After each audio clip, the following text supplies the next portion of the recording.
42 kumpanija li joffru s-servizzi tagħhom direttament lit-turisti ingħataw ċertifikat ta' garanzija ta' kwalità wara li kienet osservata qabża kbira fil-prodott u s-servizz li joffru.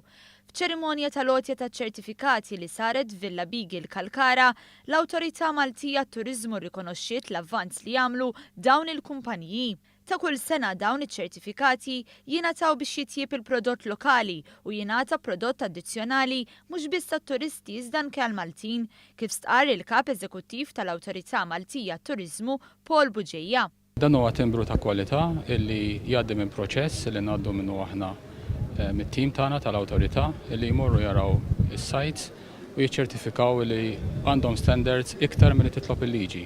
Dawn ir-riżultati li jikkumplimentaw dak li kisbet il-Fondazzjoni Conventions Malta fejn irnexxiela tirbaħ il-premju tad-DEP għall-aqwa konvenzjoni fuq livell internazzjonali xi ħaġa li tagħmel ġid lis-settur turistiku.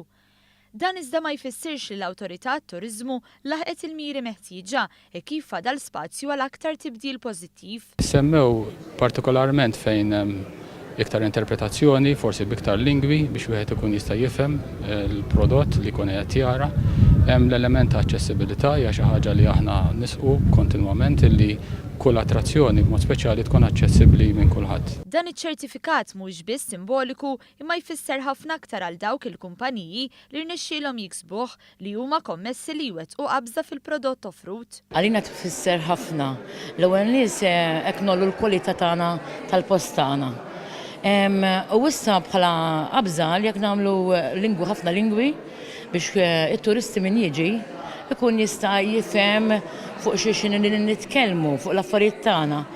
Il-Ministru għat-Turiżmu Edward Zamit Lewis spjega li mhumiex biss it-turisti għall-btala li qed jiġu Malta, iżda anke oħrajn jżuru pajjiżna minħabba xogħol professjonali bżieda ta' 18% matul din il-leġislatura. Assigura li l-Gvern se jkompli jinsisti li tingħata l-kwalità meħtieġa biex il-pajjiż jibqa' kompetittiv u jkunu njettati aktar flus fl-ekonomija Maltija.